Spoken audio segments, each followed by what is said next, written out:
नमस्कार, स्वागत है आपका राजस्थान पंचायती दुनिया आरपीडी न्यूज में।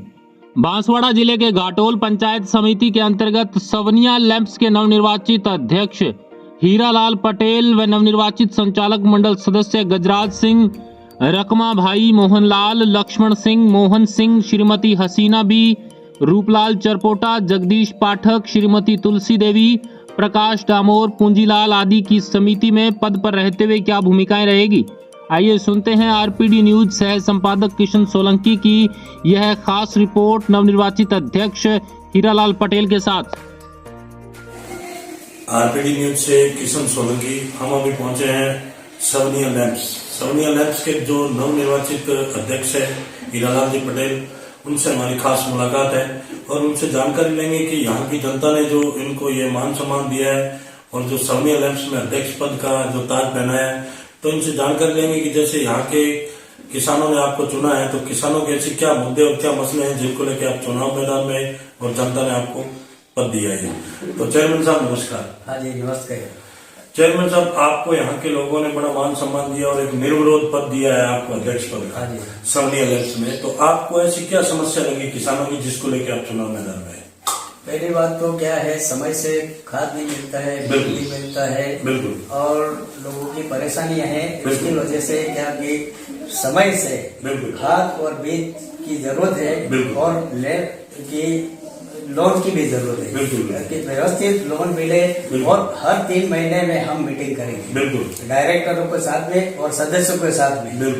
3 महीने में मीटिंग करेंगे। उसके बाद में जिसकी डिमांड है, काश्तकारों की डिमांड है, वो डायरेक्टरों से लेंगे।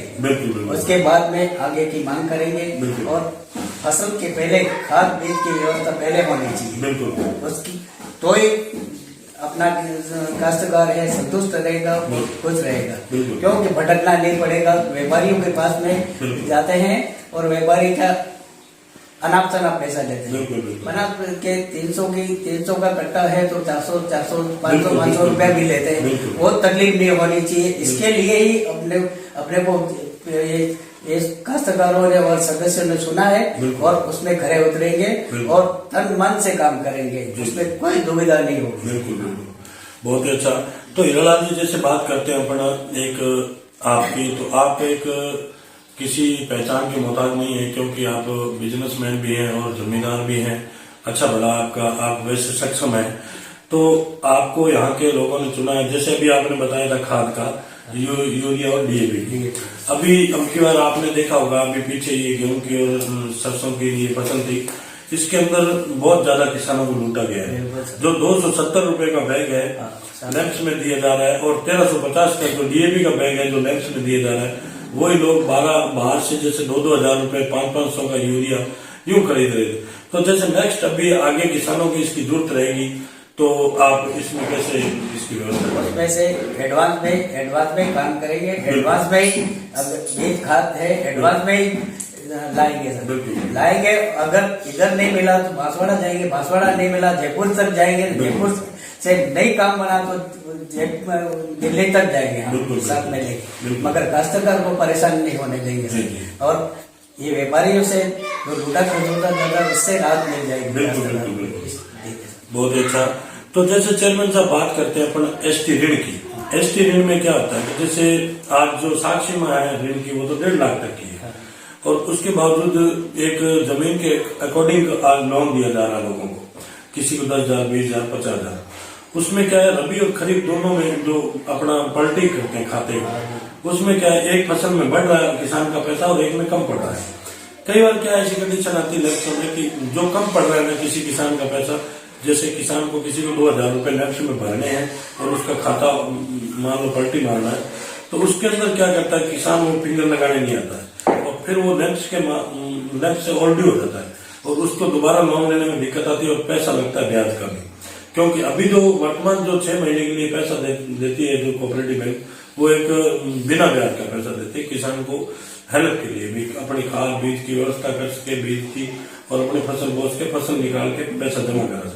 तो कई ऐसे लोग हैं जो समय पर नहीं जमा करेंगे, उन लोगों के लिए आपके क्या प्रयास रहेंगे? उन लोगों के लिए देखो, पहली बात तो उनको समझाएंगे, बिल्कुल समझाएंगे। उसके बाद में कि किधर से उधार लेके भी भर दो, समय से भरोगे, आपका रिकॉर्ड भी रहेगा और आपकी व्यवस्था भी बनी रहेगी। लैंप्स का भी नुकसान नहीं होगा और आपका भी नुकसान नहीं होगा।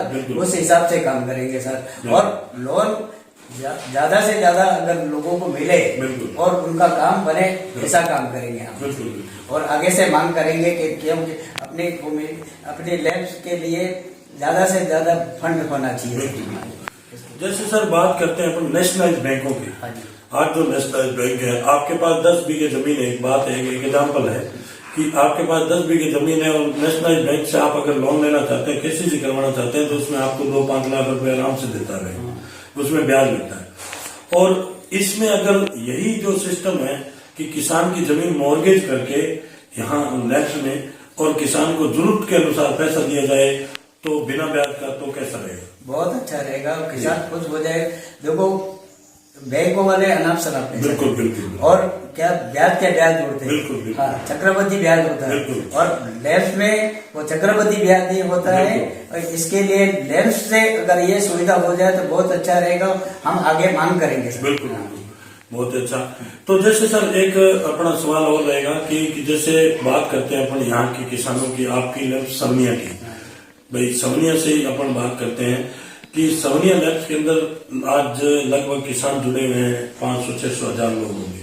उनकी आज जिस लैंप्स किसान को लोन दे रखा है उसके हिस्सा राशि कटती है और हिस्सा राशि का पैसा नियम अनुसार तो समिति के खाते में होना चाहिए लैंप्स के, और आज वो सीसीपी के अंदर पड़ा है। और उसका फायदा है जो बैंक उठा रही और पैसा अपने किसानों का। और उसमें क्या है, आज मान लो किसी किसान को आपका खाता खुद का क्लोज करवाना है यहाँ से लैंप्स से, वो अपना लोन नहीं लेना चाहता, अपना खाता क्लोज कर रहा है समिति का, तो उसके अंदर उसकी हिस्सा राशि है वो देने में आसान रहे अगर अपने पास पैसा पड़ा हो। नहीं तो वो बैंक के चक्कर लगाएगा, नहीं तो व्यवस्थापक लगाएगा, नहीं आप जाओगे, क्योंकि उनको पैसे तो उसका भुगतान तो करना पड़ेगा। तो इस पे आपकी क्या राय है? हम आगे जाके बैंकों में इंक्वायरी करेंगे उनकी हिस्सा राशि कितनी कटी हुई है और सवनिया लैंप्स का कितना पैसा आपके पास में है। बिल्कुल। अगर वो पैसा अगर हमारे लैंप्स को दिया जाए, उसमें से कितना ब्याज करता है, कितना ब्याज है उसका हिसाब पूछेंगे हम। पूछने के बाद में निर्णय लेंगे। जी बहुत अच्छा। तो जैसे बात करते हैं अपन आज, जैसे अभी वर्तमान में होली भी चल रही है, कोई ज्यादा टाइम नहीं हुआ, होली भी चल रही है और आपको यहाँ के किसानों ने इस पद पे चुना है, तो आप अपने क्षेत्र की और जनता को क्या संदेश देना चाहेंगे? क्योंकि आज आपके शब्द समारोह का भी प्रोग्राम है, इस पे आप अपने किसानों को और क्षेत्र के लोगों को क्या संदेश दें? कि किसानों को तो वही विश्वास देंगे कि हम दाम के लिए खड़े हुए, नाम के लिए और काम के लिए खड़े हुए। आपने जो अमूल्य वोट दिया, आपने सहयोग किया है, साथ दिया है, उसमें खड़े उतरेंगे।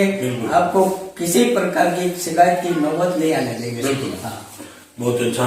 तो आरपीडी न्यूज के अंदर जो इन्होंने हमें समय दिया उसके लिए बहुत बहुत धन्यवाद साहब। ठीक है सर, धन्यवाद आपका भी और आपके न्यूज का भी सर। ठीक है, ऐसे ही हमको मार्गदर्शन लेंगे, देते रहेंगे तो बहुत अच्छा रहेगा। और जरूरत पड़े तो आपका भी सहयोग लेंगे हम। बिल्कुल सर। ठीक है, थैंक यू।